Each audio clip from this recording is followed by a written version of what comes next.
Hi, everybody. So, just finishing up riveting the back skin onto the right aileron.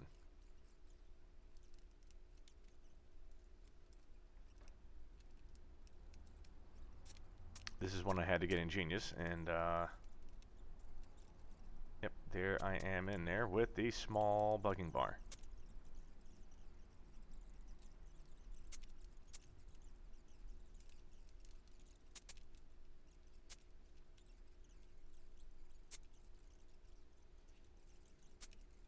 It really is ingenious the way that Vans has all this set up and gets you to final rivet everything together. And I've said this kind of it's kind of an analogy before, but you know, it's like wrapping a Christmas gift without wanting to have to use any tape. Like imagine, you know, imagine wrapping all your Christmas gifts and only using one piece of tape, right?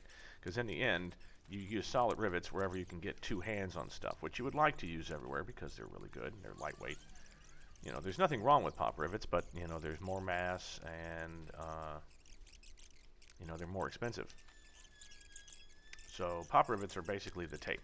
Like if you can do every single rivet on something and never needed a pop rivet, that would be great. But you're gonna need a few. Like you pop rivet the main ribs together and stuff like that. But no, Vans, it's ingenious the way they do it. So there you can see bottom skin is riveted in, and now we've clecoed in the top of the. That's the leading, a trailing edge. Geez, sorry, it's very early in the morning. My friend Nate's still here. This is from our last video. So we've got the trailing edge in place, and I've gone ahead and I've put the double-sided sticky tape, and you can't see it, but on the other side there is my piece of angle aluminum that I use for my trailing edges. So once the top skin, bottom skin are in place, and you've got the trailing edge all nice and clecoed in, you go ahead and you rivet the ribs, main ribs together using the pop rivets. Or basically, this is the tape area where you just can't.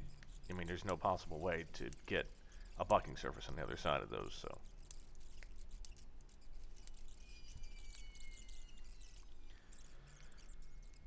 So on a side note, as the maintenance officer for my flying club, I've been doing a lot of work lately. We've had a little bit of, not plane difficulties, just, you know, plane difficulties. Flew up with my club mechanic and did an on-site field replacement of the starter and battery.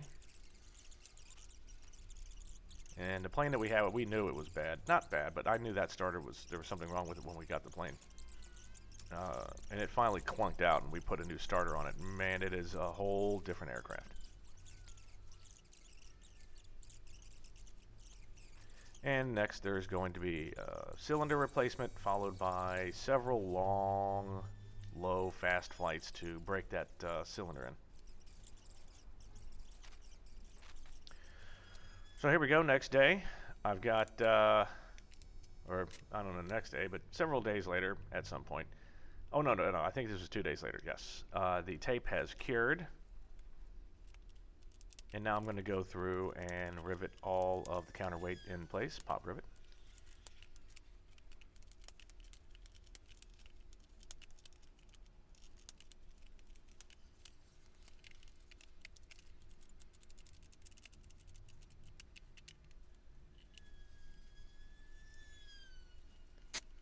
And I didn't even bother trying to do the squeezer this time. I just went straight for my rivet gun. There's one thing about trying to do these double flush rivets is that, and here I wanted to give everyone a better angle. The problem with these double flush rivets is basically you're trying to smear them.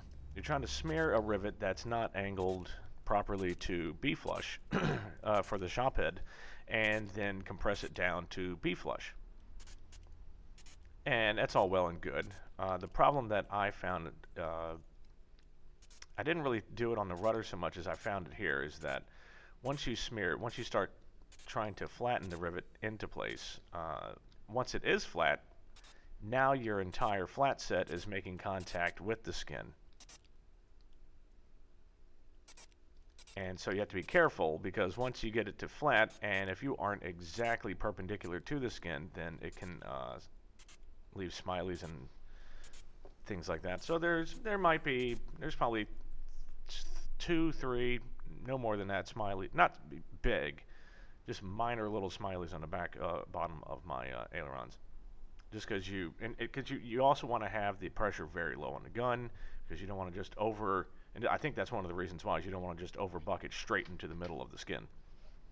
So you've got it on low power, so it still takes a few seconds. You know, they want it to do it in a 3-second interval. And to do that, you know, it has to be low, and so there's more air for you to push on the gun and move it left and right or up and down, and kind of make contact with the edge of your flat set along with the skin itself. So it's just something to be aware of. So there I am. I thought I disappeared. So yeah, once you do the trailing edge, that's pretty much it for the aileron. And I suppose I'm done. I'm sitting there playing with pliers. Oh yeah, that's right, because I'd accidentally split a rivet or two. So anyway, in the next videos, we are starting on the flaps. So I will see you soon.